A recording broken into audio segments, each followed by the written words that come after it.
Olá, você está no canal Um Conto por um Ponto. Eu te convido a curtir, a comentar, a compartilhar e se inscrever no nosso canal. Aprendi com os meus pais que um casal deveria crescer juntos.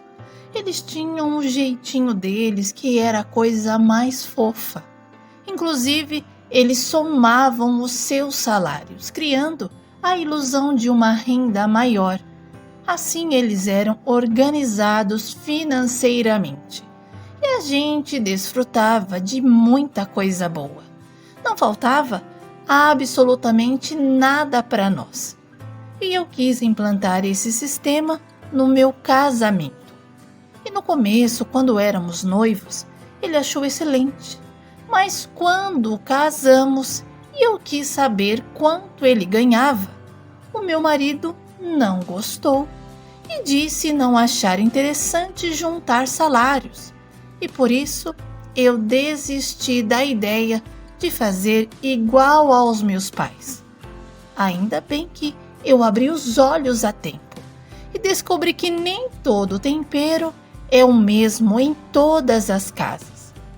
E que a ideia dos meus pais eram boas, mas na minha casa não rolou. E após 3 anos de casados, tivemos a nossa primeira filha, a Raíssa. E quando ela completou 2 anos, eu engravidei do Luquinha. Então comecei a perceber alguns comportamentos estranhos do Fábio. Ele chegava tarde em casa, sempre com a mesma desculpa de que estava trabalhando, mas eu podia ver em seu rosto que era mentira. Além disso, o meu marido cheirava a uísque e levemente um perfume feminino que não era o meu. E devido a essas coisas, passamos a discutir diariamente. E ele falava que era por conta do meu jeito mandão que ele preferia ficar trabalhando, mas não era verdade. E para tentar amenizar a situação, o Fábio começou a voltar para casa mais cedo. No entanto, ele não desgrudava do celular. E tanto eu quanto a Raíssa e o bebê éramos colocados de lado. Ele não contribuía em nada, e se não fosse a mãe dele ou a minha para me ajudar no resguardo, eu estava numa fria. O Fábio mesmo não saía do sofá. Ali ele bebia sua cerveja, comia o seu salame e pouco se importando com o restante. Na época que eu estava prestes a voltar ao trabalho, a minha sogra decidiu se separar. O meu sogro era um homem agressivo e violento, e ela decidiu não passar mais nenhum dia ao lado dele. E mesmo sem condições financeiras, ela escolheu se separar. E todos os filhos perguntavam: vai viver do quê? Não tem nem forças para trabalhar mais? E eu achei estranho o jeito que eles falavam com ela. Até o meu marido falou na cara da mãe dele que ela já era velha e que tinha aguentado até ali, que aguentasse um pouco mais. E eu precisei me intrometer e falei umas poucas e boas para o Fábio. Onde já se viu falar com a mãe daquele jeito? Era nítido o sofrimento dela. E eu não achei justo o que os meus cunhados e o meu marido estavam fazendo com a minha sogra. E por isso eu a apoiei. E mesmo comprando briga com o Fábio, que não queria a mãe dele de jeito nenhum morando com a gente, eu abri a porta da nossa casa para ela e a recebi de braços abertos. Eu nunca precisei pedir nada para a dona Vanderlúcia. Muito pelo contrário. Quando eu chegava em casa, as crianças já tinham tomado banho, o jantar estava prontinho e até a minha toalha ela ainda deixava preparada para mim. Pensa numa mulher agradável. E eu só conseguia sentir gratidão por ela. Um dia, eu tentei explicar para o meu marido que a mãe dele nos ajudava muito. E eu estava pensando em pagar um salário para ela. No entanto, ele reagiu com indignação, afirmando que a mãe não fazia mais do que a obrigação.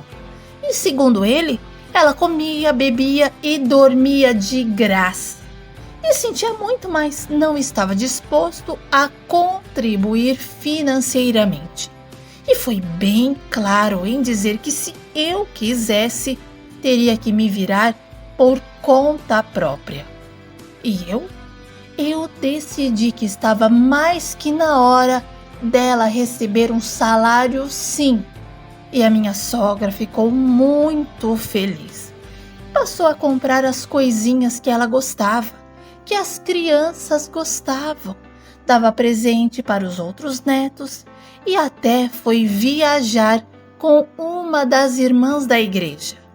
A dona Vanderlúcia voltou a sorrir e até as rugas que ela tinha aos poucos foram desaparecendo. Um dia cheguei em casa e encontrei a minha sogra triste, abatida, com cara de quem tinha chorado muito. E eu insisti para saber o que estava acontecendo.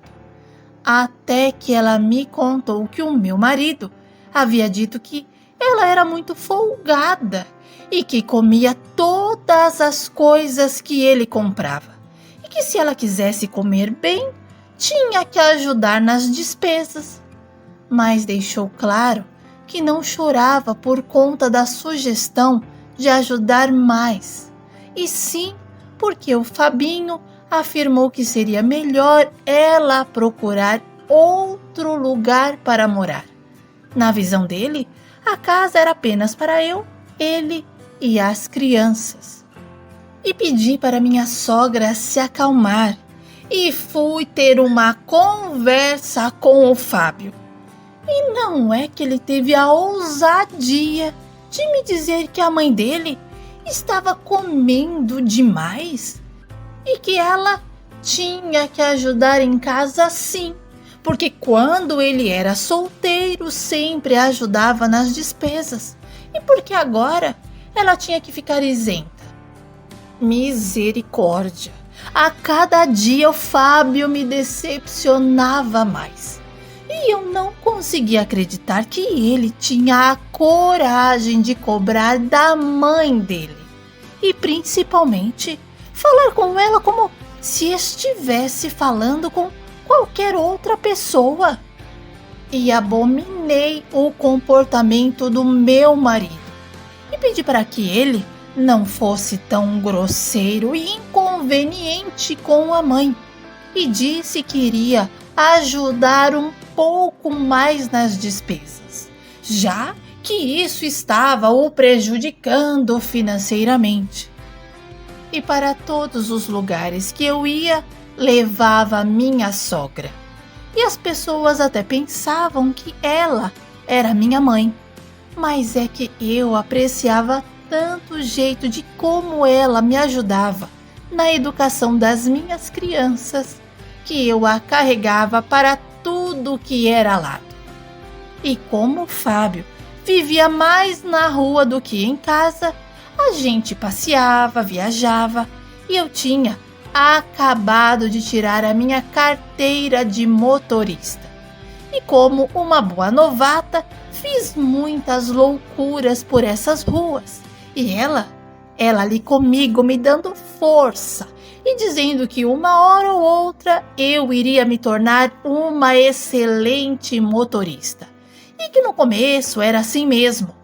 Mas eu via que no fundo ela estava morrendo de medo, porque ela se afundava no banco do carro, que quando chegávamos em casa, ela dizia que as costas estavam doendo. E eu sabia muito bem o porquê. E depois de alguns anos de casados, começamos a perder a nossa intimidade. O Fábio costumava ficar até tarde na sala assistindo TV e muitas vezes acabava dormindo por lá mesmo. E apesar do meu marido ter um comportamento um tanto ogro, eu acreditava que era apenas a maneira dele e talvez ele até mudasse. Mas o Fábio não mudou. E para piorar, ele começou a receber uns telefonemas estranhos. Ele saía para fora, gesticulava, falava e falava, e depois entrava, vestia a roupa e dizia que a empresa estava chamando para trabalhar aquele horário da noite. E aí, meu sinalzinho de alerta começava a piscar. E comentei com a minha sogra, e ela falou que talvez fosse trabalho mesmo, mas era bom eu ficar de olho. Um dia, o meu marido deixou a carteira dele no criado mudo, e não sei porquê, mas eu resolvi dar uma olhadinha. E para minha surpresa, encontrei uma fotografia de uma mulher que não era eu. Não era a mãe dele e muito menos uma de suas irmãs. Ai, na hora eu surtei. E quando ele entrou no quarto para descobrir por que eu estava gritando o nome dele com tanta raiva, ele me viu segurando a fotografia. E ele tentou disfarçar, tomou a fotografia da minha mão e falou que era de uma colega de trabalho que deixou cair. E ele pegou para devolver. E que eu não tinha nada que mexer nas coisas dele. E de tanto eu insistir para saber quem era aquela mulher, ele me respondeu que era uma pessoa que ele estava interessado. Interessado? Como assim? O Fábio me disse que estava saindo com essa mulher há mais de 3 anos e que ela já tinha um filho dele. Inclusive, ela não cobrava nada dele e nem queria que ele se separasse. Para ela estava muito bom do jeito que eles estavam vivendo. Mas essa agora. E eu não concordei com aquela situação.